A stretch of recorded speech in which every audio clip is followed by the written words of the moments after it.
Shalom Bapak Ibu Saudaraku. Kita bersyukur Tuhan pertemukan kita kembali di Selasa pagi ini. Tentu ini adalah anugerah dan berkat dari Allah buat saudara dan saya. Maka mari kita mengalami kasih karunia Tuhan ini. Kembali kita bawa kesediaan kita untuk menerima firman-Nya di perenungan pagi hari ini. Mari kita awali dengan doa saudaraku, kita berdoa. Tuhan Yesus, terima kasih karena Engkau ada untuk kami di pagi hari ini. Kami yakin dan percaya bahwa firman yang akan kami terima di pagi ini, yang hendak kami renungkan, akan menjadikan kami mengerti bagaimana kami membangun hubungan yang baik dengan Engkau, sehingga dalam bersama dengan Tuhan kami selalu mau melakukan hal-hal yang baik seperti yang Engkau inginkan demi untuk kemuliaan nama-Mu. Untuk apa yang kami minta ini Tuhan, berfirman-Lah, karena kami sedia mendengarkannya. Demi Yesus Tuhan kami. Amin. Saudaraku, bacaan Alkitab kita di Selasa pagi ini diambil dari kitab Roma pasal 1 ayat pertama sampai dengan keempat. Bagian Alkitab ini dibacakan demikian. Dari Paulus, hamba Kristus Yesus, yang dipanggil menjadi rasul dan dikuduskan untuk memberitakan Injil Allah. Injil itu telah dijanjikannya sebelumnya dengan perantaraan nabi-nabinya dalam kitab-kitab suci, tentang anaknya yang menurut daging diperanakkan dari keturunan Daud, dan menurut roh kekudusan dinyatakan oleh kebangkitannya dari antara orang mati, bahwa ia adalah anak Allah yang berkuasa, Yesus Kristus Tuhan kita. Saudaraku, tema renungan kita di pagi ini dituliskan demikian dalam Sabda Bina Umat, pemberita kabar baik. Pemberita kabar baik. Saudaraku, saya sangat yakin tidak ada satu orang pun yang tidak menginginkan kebaikan dalam hidupnya. Kalau ditanya kenapa demikian, maka tentu jawabannya adalah karena sesuatu yang baik itu selalu menyenangkan, memberi peluang kepada orang yang mengalaminya untuk bahagia, untuk mengalami sukacita, mengalami kesenangan. Sesuatu yang baik juga bisa mendatangkan damai sejahtera. Dan di situasi baik itu tadi pun, manusia akan mampu menyemangati dirinya untuk berkarya secara penuh atau secara total. Karena sesuatu yang baik selalu memberikan peluang bagi manusia untuk bisa mengekspresikan hidupnya lewat apa yang menjadi tanggung jawabnya, baik dalam urusan bersama dengan orang lain, ataupun juga dalam kehadirannya secara personal atau pribadi. Sesuatu yang baik ini selalu dijadikan sarana atau kesempatan untuk bisa melahirkan hal-hal yang spektakuler, hal-hal yang besar. Karena sekali lagi, di situasi baik ini, manusia tidak tertekan, tidak bersusah hati, tidak bersungut-sungut. Karena apa yang baik itu tadi selalu menyenangkan, membahagiakan, menggembirakan, dan sebagainya. Nah, saudaraku, tentu hal yang baik ini, kalau kita mau jujur, itu harus datang dari Allah. Kenapa dari Allah, saudaraku? eh, karena apa yang datang dari Allah itu tidak pernah salah. Artinya bukan berarti di sini saudaraku kita mengabaikan apa yang baik yang datang dari sesama kita, tidak. Tetapi yang mau dilihat di sini adalah sesuatu yang baik yang datang dari Allah itu murni, betul-betul baik. Ya, tapi kebaikan dari manusia ya, atau sesama kita bisa saja di sana kemudian ada sesuatu yang membarenginya dengan tujuan-tujuan yang mungkin hendak menjebak kita atau memanfaatkan kita karena menurutnya dia sudah melakukan sesuatu yang baik, maka di sana kita harus mau mengikuti apa yang dia inginkan. Dan ini berbahaya saudaraku kalau kemudian kita harus terpaksa mengikuti apa yang diinginkan oleh sama kita hanya karena dia sudah berbuat baik kepada kita. Karena tentu dalam banyak hal mungkin kita tidak senada dalam berkata dengannya, kita tidak selaras dalam melangkah dengannya.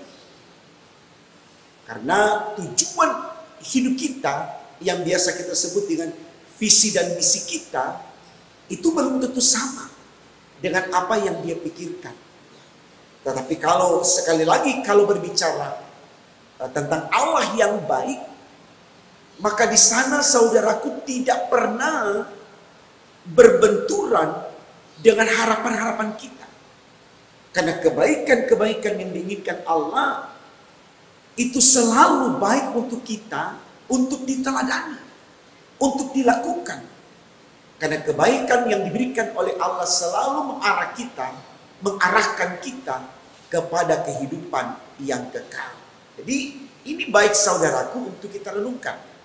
Supaya kita mulai membedakan apa yang baik dari sesama kita manusia dan apa yang baik yang datang dari Allah. Dan kalau saya boleh tegaskan kembali di sini, mari kita lebih memprioritaskan apa yang baik dari Allah. Supaya fokus kita itu menyembah Allah, bukan menyembah manusia. Karena sekali lagi kalau manusia berbuat baik, ibarat kata dia menjual jasa untuk mendapatkan upah. Upah itu adalah kemungkinan dia meminta kita untuk masuk dalam struktur pikirannya atau mengikuti apa yang dia mau. Sekali lagi saya katakan di awal tadi bahwa belum tentu apa yang dia katakan senada dengan apa yang kita katakan. Belum tentu kita memiliki langkah yang selaras, yang sama. Karena setiap manusia memiliki tiap-tiap dengan karakter yang berbeda, sehingga seringkali ini menjadi ajang di mana kemudian kita berbenturan karena tidak terpenuhi keinginan kita di balik perbuatan baik yang kita lakukan terhadap seseorang. Bisa baik itu menjadi benci yang sangat besar, ya. Tapi kalau dari Allah saudaraku, sekali lagi selalu itu sesuatu yang menyenangkan, membahagiakan. Karena apa yang diarahkan Allah itu untuk kepentingan kita, untuk kebahagiaan kita yang sempurna. Karena kebaikan yang datang dari Allah selalu membawa kita kepada sorga. Nah, ini saudaraku yang mau disemangati di tema khotbah kita yang tertulis dalam SBU. Demikian saya bacakan ulang, pemberita kabar baik. Pemberita kabar baik. Di sini dalam bacaan kita yang ditegaskan untuk menjadi pemberita kabar baik itu adalah Paulus. Bagaimana Paulus melihat ini sebagai tanggung jawab yang dia emban sebagai seorang rasul. Nah, kalau Paulus kemudian melihat Allah tidak dalam kekuatan spiritual, maka tentu tugas rasul yang diembannya ini dia tidak akan mampu mengerjakannya seperti yang Tuhan inginkan. Tapi sekali lagi kalau dia melihat Allah dalam kekuatan spiritual atau kekuatan iman, maka saya percaya Paulus tidak sungkan, tidak ada dalam situasi bantah-membantah dengan Allah, tawar-menawar dengan Allah, ini dan itu, tidak.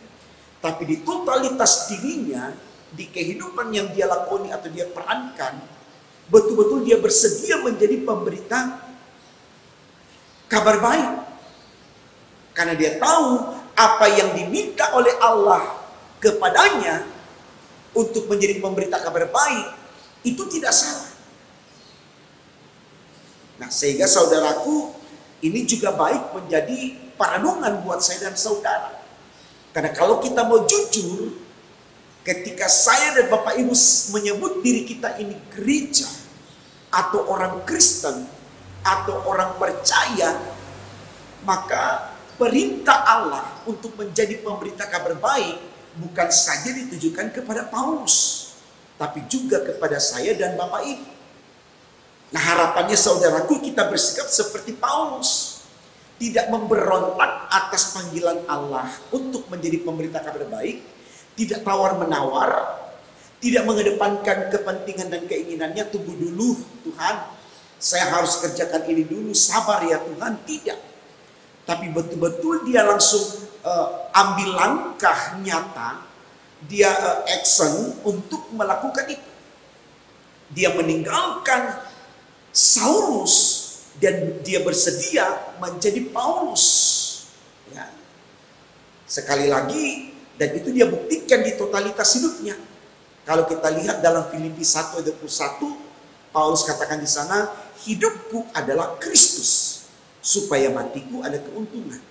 Ayat 22 dia katakan, oleh karena itu jika aku harus hidup, aku harus memberi buah. Ya. Jadi hidup yang berbuah ini, itulah kesediaan Paulus untuk menyatakan berita baik atau kabar baik. Dia menjadi pemberita firman. Ya. Karena dia tahu dengan meninggalkan semua kebiasaannya sebagai Saulus, dan bersedia meleburkan diri dengan panggilan Allah untuk melayani Tuhan, memberitakan kabar baik, itu lebih penting ketimbang dia kejar sesuatu yang hal-hal yang sifatnya jasmania atau lahiriah atau duniawi. Itu bagi Paulus tidak memiliki kekuatan apapun. Satu ketika dia tidak akan memiliki itu. Makanya di bagian lain Paulus katakan, hidupku yang lalu adalah sebuah kesia-siaan. Makanya hidupnya sekarang hanya untuk Kristus, supaya matinya adalah keuntungan. Nah saudaraku, tentu kita bertanya, kenapa Paulus begitu kuat meyakinkan dirinya untuk mau menjadi pemberita kabar baik atau memberitakan firman, meninggalkan semua kesenangannya sewaktu dia menjadi Saulus. Dia berkuasa atas orang lain, dia bisa membunuh orang lain, dia merampas orang lain punya. Mungkin dalam segi kuantitas dia akan lebih banyak hartanya, dia akan lebih banyak masanya. Ya, tapi Paulus di sini mau bawa atau mau bangun hidupnya dalam kekuatan kualitas dan pengertian imannya, karena baginya itu yang kekal, itu yang sempurna. Sehingga di sini saudaraku, fokus Paulus untuk bisa menyatakan kehadirannya sebagai pemberita firman yang baik atau memberitakan kabar yang baik, itu Yesus. Yang dia lihat adalah Yesus. Di mana Paulus mengaminkan Yesus itu figur dia, Yesus itu teladan dia, Yesus itu guru dia, Yesus itu sumber semangat dan inspirasi dia. Kita lihat dalam bacaan kita saudara. Kita mulai dalam ayat yang ketiga. Tentang anaknya yang menurut daging diperanakkan dari keturunan Daud, dan menurut roh kekudusan dinyatakan oleh kebangkitannya dari antar orang mati, bahwa ia adalah anak Allah yang berkuasa, Yesus Kristus Tuhan kita. Jadi di sini Di sini yang kemudian dilihat dengan iman oleh Paulus bahwa Yesus itu memang manusia dalam peristiwa reinkarnasi. Dia datang sebagai anak Maria dan menjadi keturunan Daud, betul. Tapi dalam proses perjalanan selanjutnya, Yesus tidak berdiam dalam dunia untuk tetap menjadi manusia. Karena dalam karya penyelamatan Allah seperti yang dinubuatkan para nabi, itu nyata. Dia melayani, dia menderita, dia mati, tapi dia dibangkitkan oleh roh Allah. Makanya dia disebut anak Allah. Ini kekuatan kita Bapak Ibu Saudaraku, yang tidak perlu lagi kita pertanyakan, benarkah Yesus sudah bangkit? Ini kisah nyata yang diperlihatkan oleh Allah dengan cara Tuhan, disaksikan oleh para murid, dan telah diberitakan kepada mereka. Peristiwa Paskah yang lalu membuktikan bahwa Kristus memang sudah bangkit. Dan dia menjadi Tuhan untuk saudara dan saya. Jadi kalau kita sudah berkomitmen dalam kekuatan spiritual untuk menjadi pemberita kabar baik, kita tidak lagi ada dalam ruang debat yang terus mempertanyakan apakah benar, apakah iya, dan seterusnya. Yesus sudah bangkit. Komitmen yang ada pada kita saudaraku adalah pergi menjadikan semua bangsa murid dan bersedia membaptis mereka dalam nama Bapa, Putra, dan Roh Kudus. Ini yang harus kita kerjakan saudaraku di dalam kehidupan kita di dunia ini. Tanpa harus lagi memikirkan kepentingan-kepentingan duniawi yang hanya menyita waktu kita, perhatian kita untuk berpaling dari Yesus. Tidak sedikit orang saudaraku yang kemudian meninggalkan Yesus karena perhatiannya difokuskan kepada hal-hal yang lahiriah. Komitmen untuk menjadi pemberita kabar baik itu dia abaikan. Dia pikir bahwa dengan dia meninggalkan tugas mulai itu dan dia kedepankan apa yang ingin dia capai secara duniawi atau lahiriah dalam kedagingan dan kemanusiaannya, dia mendapatkan kepuasan. Kita lupa saudaraku, di fase kehidupan kita yang kita jalani ini, ada masa di mana kita tidak berdaya. Semua manusia akan mengalami itu. Ada fase di mana kita kehilangan energi atau kekuatan diri untuk memanage apa yang menjadi harapan dan cita hidup kita. Bisakah kita bayangkan saudara, kalau kita ada di situasi itu, baru kita mau bersemangat, saya mau beri diri untuk Tuhan. Yang saya mau katakan dalam perenungan ini saudara, kita sudah terlambat. Karena tidak ada lagi yang bisa kita lahirkan di situasi itu. Karena kita sudah tidak berdaya. Itu hanya menjadi harapan dan angan yang kosong. Tidak ada sebuah pembuktian untuk bisa melakukannya, dan Tuhan tidak membutuhkan itu. Yang Tuhan mau, ketika kita masih kuat, ketika kita masih bisa melahirkan hal-hal yang positif dan imani, lakukan itu. Jangan mengulur-ngulur waktu. Nanti saja, besok saja, lusa saja, minggu depan saja, bulan depan saja, tahun depan saja, atau kapan-kapan saja. Jangan. Kenapa jangan saudara? Karena kita tidak tahu. Bahkan satu detik kehidupan kita pun kita tidak tahu apa yang akan terjadi kepada kita. Karena firman Tuhan sudah berkata, Tuhan datang seperti seorang pencuri di malam hari yang tidak satu orang pun ketahui. bila mana, di mana, kapan dia datang. Itu ada dalam otoritas Tuhan, itu ada dalam kewenangan Tuhan. Jadi saatnya saudara beri diri untuk menjadi pemberita kabar baik seperti yang tertulis di tema kita. Seperti yang dilakukan Paulus ketika Tuhan panggil dia. Dia meninggalkan Saulus dan dia menjadi Paulus, seorang pemberita firman Allah yang tidak lagi memperhitungkan kepentingan dirinya, tetapi benar-benar dia bangun kepentingan Allah. Maka mau dipenjara, mau diadili, mau dicaci maki, mau difitnah, mau dikucilkan, mau disingkirkan, baginya bukan persoalan. Karena yang dia tahu sekarang sebagai Paulus hanya melayani dan melayani. Soal buah dari pelayanan itu menyenangkan atau tidak, bukan itu lagi yang menentukan hidupnya. Karena dia tahu dunia ini tidak akan pernah memberikan apa yang baik. Karena dunia ini sendiri fana. Tapi ketika kesetiaan dalam dunia melayani Tuhan, maka kebaikan itu atau kebahagiaan itu akan Tuhan berikan di rumah Bapa di sorga yang kekal. Ini yang menjadi spirit dan semangat bagi saya dan saudara sebagai laskar-laskar Kristus. Percaya dan imani Tuhan Yesus sudah bangkit. Kita sudah memperingati kebangkitannya. Mari dengan kita mengimani kita punya Tuhan yang hidup, lakukanlah bakti diri kita lewat karya hidup kita hanya untuk menjadi pemberita-pemberita kabar baik atau pemberita-pemberita firman Tuhan.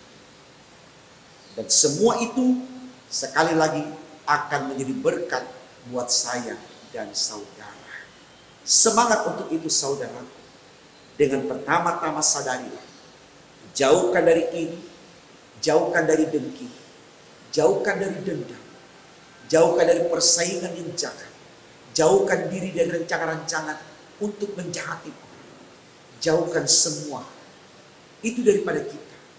Karena hanya ketika kita ada dalam damainya hati, ketika kita ada dalam tenangnya jiwa, maka semua akan menyemangati kita untuk betul-betul mau melakukan apa yang Tuhan inginkan, yaitu memberitakan firman sebagai pemberita-pemberita kabar baik. Semangat dan semangat, karena Tuhan kita sudah bangkit, maka kita pun akan dibangkitkan bersama-sama dengan Dia, yaitu untuk menempati surga yang kekal. Tuhan memberkati firman. Amin. Mari kita berdoa saudara. Terima kasih Tuhan karena Kau sudah berkati kami di pagi ini. Kami sungguh bersyukur dengan apa yang Kau sampaikan kepada kami. Kami semakin diyakinkan bahwa apa yang kami kerjakan dalam Tuhan Yesus tidak ada yang sia-sia. Itu akan menjadi berkat bagi kami, dan berkat itu akan menjadi sukacita besar untuk kami, karena kami akan dibawa kepada keselamatan untuk menempati surga yang kekal. Terima kasih Tuhan, terima kasih untuk semua kebaikan-Mu. Pimpin kami hari ini, hanya dalam bersama dengan Engkau kami berkarya, karena kami tahu dalam Engkau tidak ada yang sia-sia. Ampunkan salah dosa kami Tuhan, dengarkan doa kami, sempurnakan dan kabulkan. Karena kami berdoa hanya dalam Tuhan Yesus Allah kami yang hidup. Haleluya, puji Tuhan. Amin.